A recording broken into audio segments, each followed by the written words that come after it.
మీరు ఎప్పుడైనా ఆలోచించారా మీ డివైస్ హ్యాక్ అవ్వడానికి రీజన్ ఏంటని? అయితే ఈ వీడియో మీకోసమే. నా పేరు మణితేజ.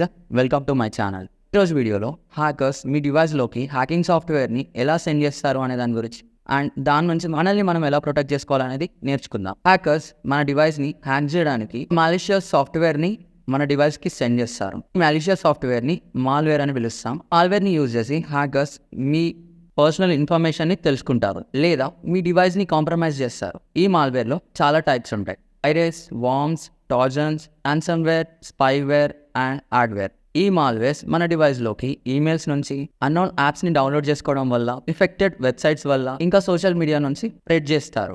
ఈ మాల్వేర్ మన డివైస్లో ఉంది అని మనకెలా తెలుసు? సడన్గా మీ డివైస్ స్లో అవ్వడం, పదే పదే మీ డివైస్ క్రాష్ అవ్వడం, యాప్స్ ఆటోమేటిక్గా డౌన్లోడ్ అవ్వడం, మీరు యూజ్ చేయకపోయినా డేటా మొత్తం అయిపోవడం, ఇలాంటివి జరిగినప్పుడు మనకు అర్థమవుతుంది. ఈ మాల్వేర్ నుంచి మనం ప్రొటెక్ట్ చేసుకోవడం ఎలా? అన్నోన్ యాప్స్ని డౌన్లోడ్ చేయకూడదు అండ్ సస్పీషియస్ లింక్స్ని ఓపెన్ చేయకూడదు. రెగ్యులర్ సాఫ్ట్వేర్ అప్డేట్ చేసుకోవాలి, స్ట్రాంగ్ పాస్వర్డ్స్ పెట్టుకోవాలి అండ్ దాన్ని అప్డేట్ చేస్తూ ఉండాలి. మీరు ఎథికల్ హ్యాకింగ్ ఆర్ విఏపిటి నేర్చుకోవాలనుకుంటే మన ఇన్స్టా పేజ్లో ఐఎమ్ ఇంట్రెస్టెడ్ అని మెసేజ్ చేయండి. నెక్స్ట్ వీడియో ఏ టాపిక్ మీద చేయాలనేది కామెంట్ చేయండి. ఇలాంటి మరింత కంటెంట్ కోసం మన ఛానల్ని ఫాలో చేసి సపోర్ట్ చేయండి.